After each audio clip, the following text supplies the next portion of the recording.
नमस्कार दोस्तों, बिरजूस study point में आपका स्वागत है। दोस्तों, ये वीडियो संपूर्ण भारतीय संविधान के अत्यंत महत्वपूर्ण संभावित प्रश्नों की सीरीज़ का पार्ट 5 है। इससे पहले हम लोग पार्ट 1, 2, 3 और 4 कर चुके हैं। यदि आपने अभी तक उनको नहीं देखा हो तो डिस्क्रिप्शन बॉक्स में उसका लिंक दे दिया गया है, आप वहाँ से जाकर उसको ज़रूर देख लीजिए। उसमें भी बहुत ही ज़्यादा महत्वपूर्ण प्रश्नों को रखा गया है। और दोस्तों, यदि आप चैनल पर पहली बार आए हों या आप हमारे पुराने साथी हों और अभी तक आपने चैनल को सब्सक्राइब नहीं किया हो तो चैनल को सब्सक्राइब ज़रूर करिए, क्योंकि इससे हमारा मोटिवेशन बना रहेगा और हम आपके लिए अच्छे अच्छे प्रश्न ढूंढकर इसी प्रकार से लाते रहेंगे। दोस्तों, इस सीरीज में जो भी प्रश्न शामिल किए जा रहे हैं वो यूपीएससी, यूपीपीसीएस, बीपीएससी, एमपीपीएससी जैसे विभिन्न एग्जाम्स में पूछे गए प्रश्न हैं दोस्तों, और इनके यूपीएससी और अदर स्टेट पीसीएस में पूछे जाने की भी प्रबल संभावना है दोस्तों। तो इसलिए वीडियो को पूरा देखें, अंत तक जरूर देखें, काफ़ी लाभप्रद होने वाला है वीडियो आपके लिए। और दोस्तों, अगर आपको इस महत्वपूर्ण प्रश्नों के कलेक्शन चाहिए, अगर आपको इसका पीडीएफ चाहिए फ्री में, तो आप हमारे टेलीग्राम चैनल बिरजूस स्टडी पॉइंट को जो कि इस वीडियो के अंत में डिस्क्रिप्शन बॉक्स में उसका लिंक दिया गया है, वहाँ से जाकर ज्वाइन कर लीजिए। वहाँ पर इसका पीडीएफ आपको प्रोवाइड करा दिया जाएगा। चलिए दोस्तों, इंडियन कॉन्स्टिट्यूशन का आज हम लोग पार्ट 5 देखते हैं। पार्ट 5, इस वीडियो का पहला क्वेश्चन आज हम लोग देखते हैं दोस्तों। पहले क्वेश्चन की तरफ बढ़ते हैं। ये रहा पहला क्वेश्चन। क्या कह रहा है दोस्तों? देखिए, संवैधानिक उपचारों के अधिकार को किसने संविधान की हृदय एवं आत्मा की संज्ञा प्रदान की है? संवैधानिक उपचारों के अधिकार को किसने संविधान की हृदय एवं आत्मा की संज्ञा प्रदान की है? Option number A, Pandit Jawaharlal Nehru. Option number B में दिया है BR Ambedkar. Option number C में दिया गया है राजेंद्र प्रसाद। और ऑप्शन नंबर डी में दिया गया है सरदार वल्लभ भाई पटेल। तो आपको सही जवाब इसका बताना है दोस्तों। हृदय एवं आत्मा संवैधानिक उपचारों के अधिकार को किसने कहा? संवैधानिक उपचारों का अधिकार अनुच्छेद अगर आपको बताएं दोस्तों तो ये है अनुच्छेद 32।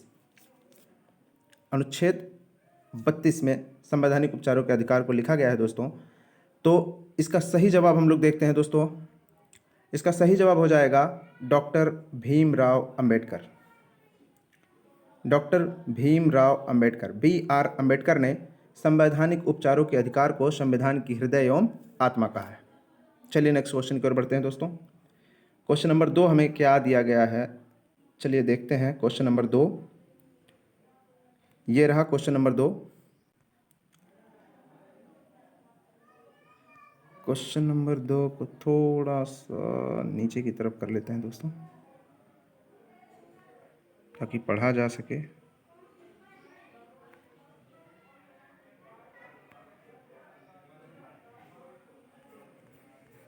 चलिए क्वेश्चन नंबर 2 हम लोग फिर से, बिल्कुल क्वेश्चन नंबर 2 को अब देखते हैं। कह रहे संविधान के आधारभूत ढांचे को सुरक्षित रखने का सिद्धांत सर्वोच्च न्यायालय ने इस मामले में प्रतिपादित किया।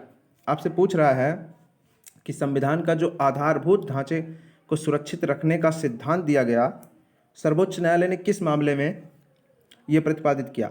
ए ऑप्शन में दिया है शंकरी प्रसाद मामला 1952। बी ऑप्शन में दिया है गोलकनाथ का मामला 1967।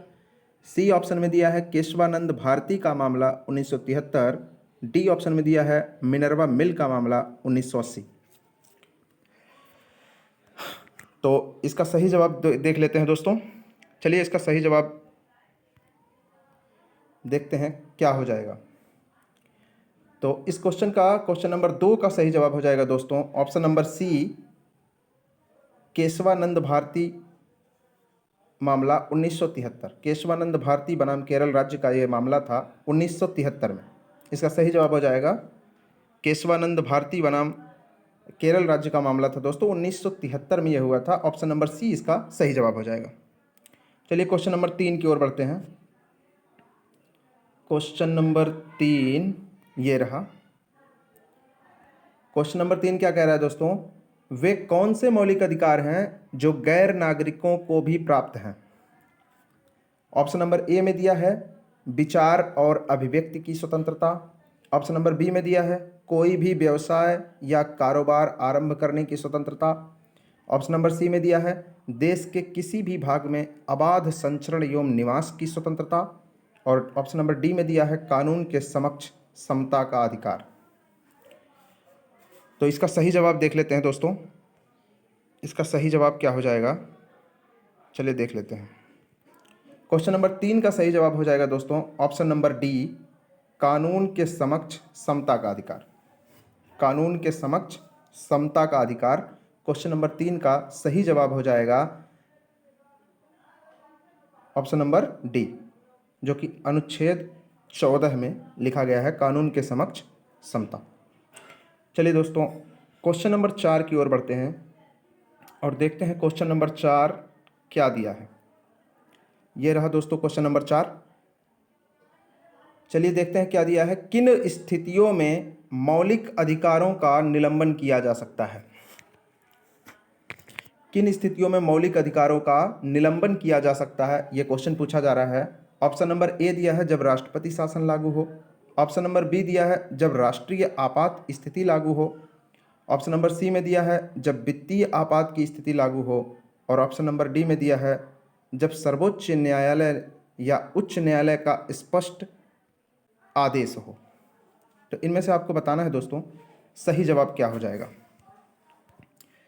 राष्ट्रपति शासन अनुच्छेद 356 के अंतर्गत, राष्ट्रीय आपात अनुच्छेद 352 के अंतर्गत, आर्टिकल 352 होता है राष्ट्रीय आपात लागू होने, और जब वित्तीय आपात लागू होता है तो अनुच्छेद 360 के अंतर्गत भारतीय संविधान में यह प्रावधान किया गया है। इसका सही जवाब जो हो जाएगा दोस्तों वो हो जाएगा बी, जब राष्ट्रीय आपात की स्थिति लागू हो। आपका सही जवाब हो जाएगा ऑप्शन नंबर बी, जब राष्ट्रीय आपात की स्थिति लागू हो, यानी अनुच्छेद 352, तब आपके मौलिक अधिकारों का निलंबन किया जा सकता है। अनुच्छेद 358 के तहत जब राष्ट्रीय आपात लागू होती है तो अनुच्छेद 358 कहता है कि आर्टिकल 19 जो है वह स्वतः निलंबित हो जाता है दोस्तों, और बाकी आर्टिकल्स को राष्ट्रपति जो है वो निलंबित कर सकते हैं अनुच्छेद 359 के तहत।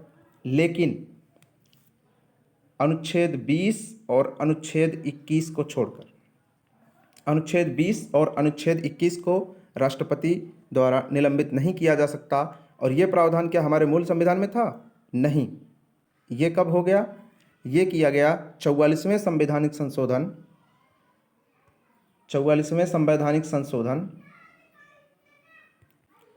1978 के माध्यम से ये जोड़ा गया। राष्ट्रीय आपात के समय अनुच्छेद 20 और अनुच्छेद 21 को निलंबित नहीं किया जा सकता। ये प्रावधान 44वें संवैधानिक संशोधन 1978 के माध्यम से हमारे संविधान में जोड़ा गया दोस्तों। चलिए नेक्स्ट क्वेश्चन की ओर बढ़ते हैं। Question number 5। क्वेश्चन नंबर 5 ये रहा दोस्तों,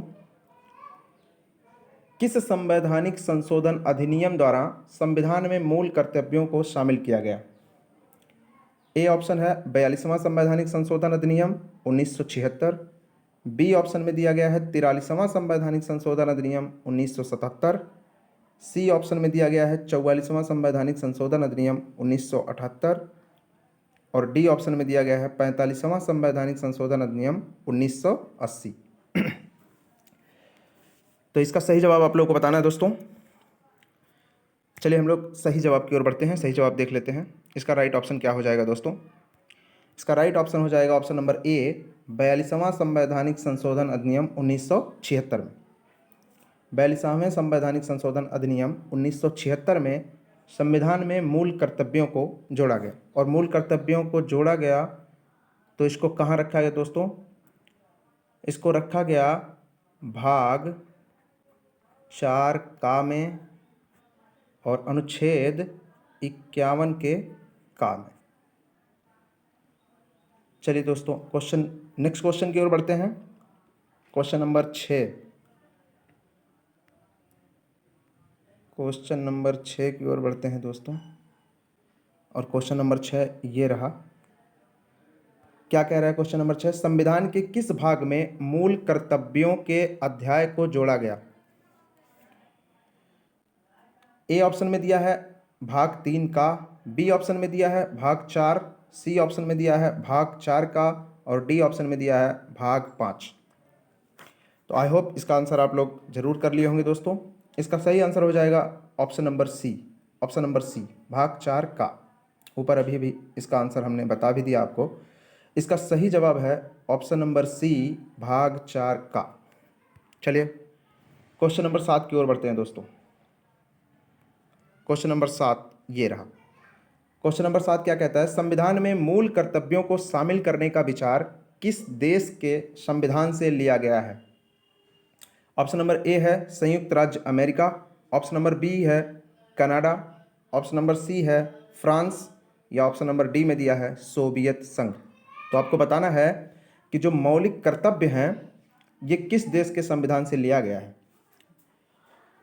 तो चलिए दोस्तों इसका सही जवाब हम लोग देख लेते हैं। इसका सही जवाब हो जाएगा option number D. Right answer क्या हो जाएगा दोस्तों? ऑप्शन नंबर डी, सोवियत संघ। सोवियत संघ जो कि टूटकर अब रूस कन्वर्ट हो गया है दोस्तों। सोवियत संघ कई देशों का समूह था, तो अब वो टूट चुका है। सोवियत संघ रूस जो उसके बड़ा देश था, रूस में कन्वर्ट हो गया। संविधान में उल्लेखित मूल कर्तव्य ... के लिए हैं। संविधान में उल्लिखित मूल कर्तव्य किसके लिए हैं? ए सभी व्यक्तियों के, बी सभी नागरिकों, सी केवल गैर नागरिकों और ऑप्शन नंबर डी में दिया है केवल केंद्रीय एवं राज्य कर्मचारियों को। तो इसका सही जवाब क्या हो जाएगा दोस्तों? चलिए देखते हैं। इसका राइट ऑप्शन हो जाएगा दोस्तों ऑप्शन नंबर बी, सभी नागरिकों को। ऑप्शन नंबर बी, जो मूल कर्तव्य हैं वो सभी नागरिकों के लिए हैं। ठीक है दोस्तों, चलिए आई होप कि आपको वीडियो पसंद आ रहा होगा, और पसंद आए तो वीडियो को अधिक से अधिक शेयर भी कर दीजिएगा दोस्तों। चलिए क्वेश्चन नंबर 9 की ओर हम लोग बढ़ रहे हैं। 9 ये रहा। क्वेश्चन नंबर 9 दिया है संविधान में मौलिक कर्तव्यों को जोड़ने का क्या उद्देश्य है? आपसे पूछ रहा है कि संविधान में जो मौलिक कर्तव्य जोड़ा गया है उसका उद्देश्य क्या है। ए नंबर ऑप्शन में दिया है मौलिक अधिकारों को अधिक प्रभावी बनाना, बी नंबर ऑप्शन में है मौलिक अधिकारों के महत्व को कम करना, ऑप्शन नंबर सी में दिया है मौलिक अधिकारों और राज्य के नीति निर्देशक तत्वों के मध्य सामंजस्य स्थापित करना, और ऑप्शन नंबर डी में दिया है राष्ट्र विरोधी एवं हिंसात्मक कृत्यों पर नियंत्रण करना। तो इसका सही जवाब आप लोग बताइए दोस्तों। इसका सही जवाब अब चलिए हम लोग देख लेते हैं क्या होगा राइट आंसर। तो इसका राइट आंसर हो जाएगा दोस्तों ऑप्शन नंबर डी, राष्ट्र विरोधी एवं हिंसात्मक कृत्यों पर नियंत्रण करने के लिए ही मौलिक कर्तव्यों को संविधान में जोड़ा गया है। चलिए दोस्तों क्वेश्चन नंबर 10 की ओर बढ़ते हैं। क्वेश्चन नंबर 10 ये रहा। क्वेश्चन नंबर 10 देखिएगा दोस्तों, निम्न में से कौन मौलिक कर्तव्य नहीं है? क्वेश्चन नंबर 10 दिया है कि इसमें से कौन सा है जो मौलिक कर्तव्य नहीं है। ऑप्शन नंबर ए है संविधान का पालन करना, ऑप्शन नंबर बी में दिया है देश की एकता और अखंडता की रक्षा करना, ऑप्शन नंबर सी में दिया है धर्मनिरपेक्षता का पालन करना, और ऑप्शन नंबर डी में दिया है सार्वजनिक संपत्ति को सुरक्षित रखना। और हम लोग क्वेश्चन नंबर 10 पे पहुंचे हैं, यानी कि इस वीडियो के मध्य में पहुंच गए हैं, अध्याय पे पहुंच गए हैं। और अध्याय का अर्थ आपको झूम कर वीडियो शेयर करना होता है दोस्तों। तो अपने कर्तव्य को जरूर आप लोग पूरा करिए, वीडियो को झूम कर शेयर करिए, और चैनल पर पहली बार आए हों तो सब्सक्राइब जरूर करिए, और वीडियो देख रहे हो तो वीडियो लाइक जरूर करिए। चलिए दोस्तों, निम्न में से कौन मौलिक कर्तव्य नहीं है, इसका राइट ऑप्शन अब हम लोग देख लेते हैं। इसका सही जवाब हो जाएगा ऑप्शन नंबर सी, धर्मनिरपेक्षता का पालन करना। इसका सही जवाब क्या हो जाएगा दोस्तों? ऑप्शन नंबर सी, धर्मनिरपेक्षता का पालन करना। चलिए क्वेश्चन नंबर 11 की ओर बढ़ते हैं। क्वेश्चन नंबर 11 ये रहा। क्वेश्चन नंबर 11 दोस्तों, देखिए क्या दिया है। राज्य के नीति निर्देशक तत्वों का उल्लेख संविधान के किस भाग में है? नीति निर्देशक तत्वों का उल्लेख संविधान के किस भाग में है आपसे पूछा जा रहा है। ए ऑप्शन में दिया है भाग 2, बी ऑप्शन में दिया है भाग 3, सी ऑप्शन में दिया है भाग 4 और डी ऑप्शन में दिया है भाग 5। तो इसका सही जवाब हो जाएगा दोस्तों ऑप्शन नंबर सी भाग 4। ऑप्शन नंबर सी भाग 4। भाग 2 में नागरिकता दिया गया है, नागरिकता। भाग 3 में मौलिक अधिकार, आप जानते हैं भाग 3 में मौलिक अधिकारों के बारे में है। भाग 5 संघ के बारे में दिया गया। चलिए दोस्तों क्वेश्चन नंबर 12 की ओर बढ़ते हैं। क्वेश्चन नंबर 12, क्वेश्चन नंबर 12 को थोड़ा सा छोटा करना पड़ेगा, सॉरी। क्वेश्चन नंबर 12 दिया है दोस्तों, संविधान के किन अनुच्छेदों में राज्य के नीति निर्देशक तत्वों का उल्लेख है? ए ऑप्शन में दिया है अनुच्छेद 33 से 46, बी ऑप्शन में दिया है अनुच्छेद 34 से 48, ऑप्शन नंबर सी में दिया है अनुच्छेद 36 से 51, ऑप्शन नंबर डी में दिया है अनुच्छेद 37 से 52। तो इसका सही जवाब आप लोगों को बताना है। सही जवाब क्या हो जाएगा? इसका राइट ऑप्शन आप लोगों को बताना है दोस्तों कि इसमें से सही जवाब क्या हो जाएगा। चलिए हम लोग देख लेते हैं अब क्वेश्चन नंबर 12 का सही जवाब क्या हो जाएगा। तो इसका राइट ऑप्शन हो जाएगा दोस्तों ऑप्शन नंबर सी अनुच्छेद 36 से 51, ऑप्शन नंबर सी अनुच्छेद 36 से 51। तो संविधान में नीति निर्देशक तत्वों को किन अनुच्छेदों के मध्य रखा गया है? अनुच्छेद 36 से अनुच्छेद 51 तक। चलिए ऑप्शन क्वेश्चन नंबर 13 की ओर बढ़ते हैं दोस्तों। क्वेश्चन नंबर 13 ये रहा। क्वेश्चन नंबर 13 कहता है विधि निर्माण में राज्य के नीति निर्देशक तत्वों का अनुपालन करना किनका कर्तव्य है? विधि यानी कानून के निर्माण में राज्य के नीति निर्देशक तत्वों का अनुपालन करना किनका कर्तव्य है? ए ऑप्शन में दिया है केंद्र सरकार, बी ऑप्शन में दिया है राज्य सरकार, सी ऑप्शन दिया है उपरोक्त दोनों, डी ऑप्शन में दिया है उपरोक्त में से कोई नहीं।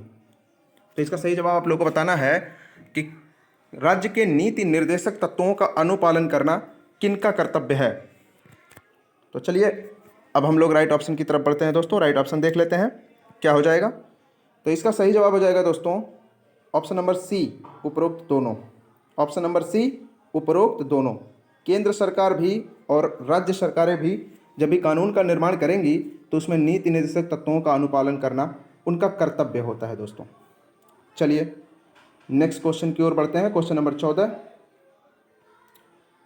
क्वेश्चन नंबर 14 ये रहा दोस्तों। कई बार यूपीपीसीएस और विभिन्न एग्जाम्स में यूपीएससी कई बार ये क्वेश्चन पूछा गया दोस्तों। चलिए देखते हैं क्वेश्चन नंबर 14। राज्य के नीति निर्देशक तत्व एक ऐसी चेक है जो बैंक की सुविधा अनुसार अदा की जाएगी। यह किसका कथन है? बड़ा ही मशहूर, बड़ा ही फेमस कथन है दोस्तों।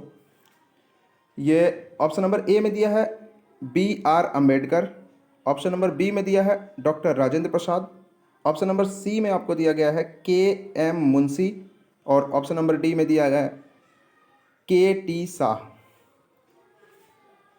तो इनमें से आपको बताना है कि राज्य के नीति निर्देशक तत्व एक ऐसी चेक है जो बैंक की सुविधा अनुसार अदा की जाएगी। ये कथन किसका है? तो इसका सही जवाब हो जाएगा दोस्तों। चलिए सही जवाब की ओर बढ़ते हैं हम लोग और सही जवाब देख लेते हैं। इसका राइट ऑप्शन हो जाएगा दोस्तों option number D KT Shah. Option number D KT Shah. KT Shah ने कहा था कि राज्य के नीति निर्देशक तत्व एक ऐसी चेक है जो बैंक की सुविधा अनुसार अदा की जाएगी। चलिए क्वेश्चन नंबर 15 की ओर बढ़ते हैं दोस्तों। क्वेश्चन नंबर 15 क्या दिया गया है? क्वेश्चन नंबर 15, चलिए क्वेश्चन नंबर 15 में दिया गया है संविधान में राज्य के नीति निर्देशक तत्वों को शामिल करने का उद्देश्य क्या है? ऑप्शन ए दिया है राजनीतिक लोकतंत्र की स्थापना करना, ऑप्शन बी दिया है सामाजिक लोकतंत्र की स्थापना करना, ऑप्शन सी दिया है सामाजिक आर्थिक लोकतंत्र की स्थापना करना और ऑप्शन डी दिया है गांधीवादी आदर्शों के अनुरूप लोकतंत्र की स्थापना करना। यूपीएससी में पूछा गया क्वेश्चन है, यूपीपीसीएस में भी पूछा जा चुका है ये क्वेश्चन। तो अब इसका सही जवाब आप लोगों को बताना है कि संविधान में राज्य के नीति निर्देशक तत्वों को शामिल करने का उद्देश्य क्या है। तो चलिए दोस्तों, हम आपको बताते हैं इसका सही जवाब क्या हो जाएगा। इसका सही जवाब हो जाएगा दोस्तों option number C. Option number C, सामाजिक आर्थिक लोकतंत्र की स्थापना।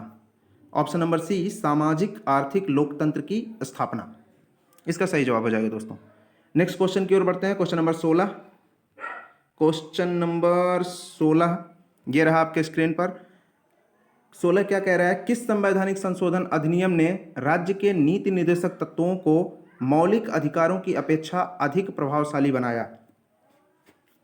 ए ऑप्शन में दिया है 42वां संवैधानिक संशोधन अधिनियम 1976।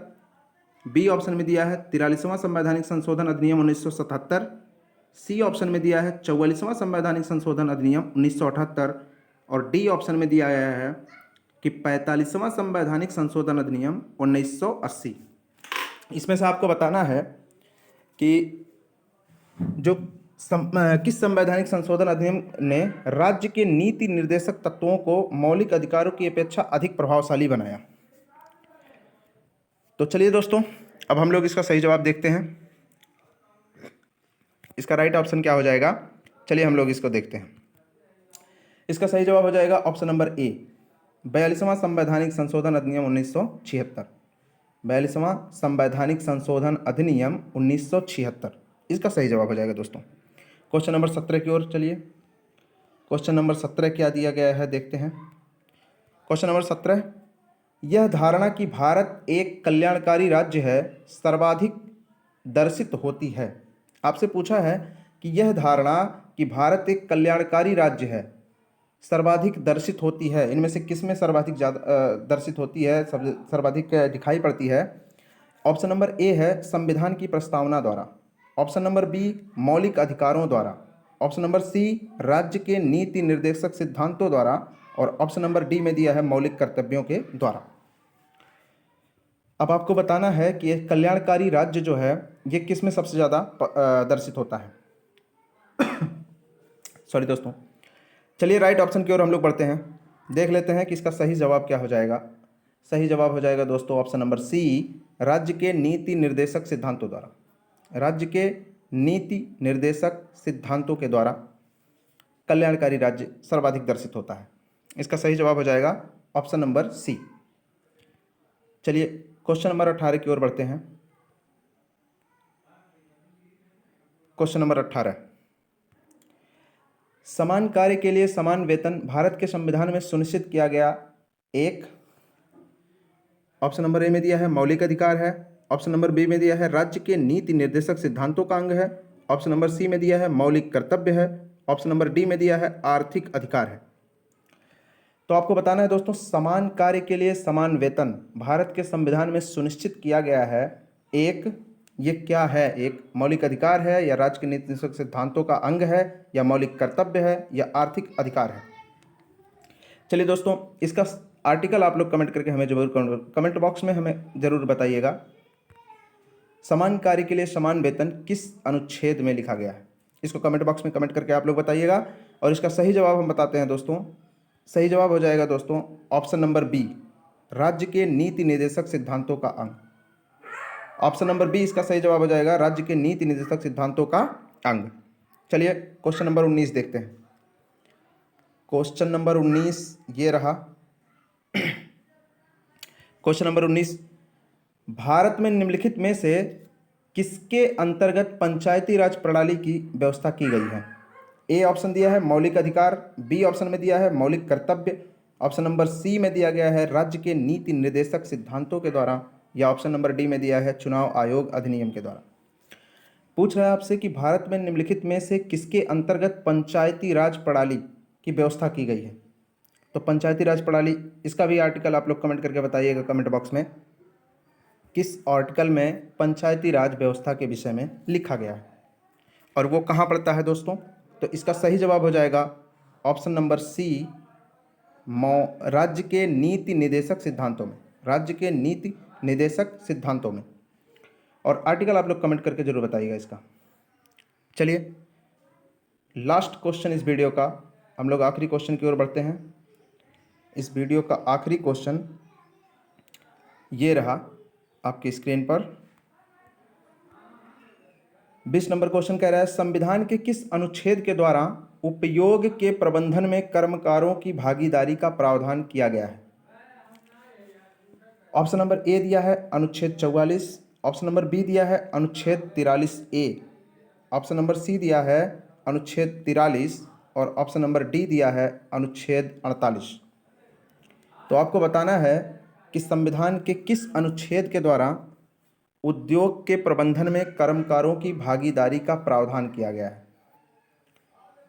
चलिए दोस्तों, इसका सही जवाब हम लोग देख लेते हैं। इसका सही जवाब हो जाएगा दोस्तों अनुच्छेद 43A, ऑप्शन नंबर बी अनुच्छेद 43A, ऑप्शन नंबर बी अनुच्छेद 43A इसका सही जवाब हो जाएगा दोस्तों। यदि वीडियो पसंद आए तो लाइक ज़रूर करिएगा, चैनल को सब्सक्राइब जरूर करिएगा। चलिए दोस्तों, इस महत्वपूर्ण प्रश्नों की सीरीज़ का ये पार्ट यहाँ पर समाप्त होता है। अब हम नेक्स्ट क्लास में मिलेंगे आपसे पार्ट 6 के साथ। तब तक के लिए जय हिंद दोस्तों।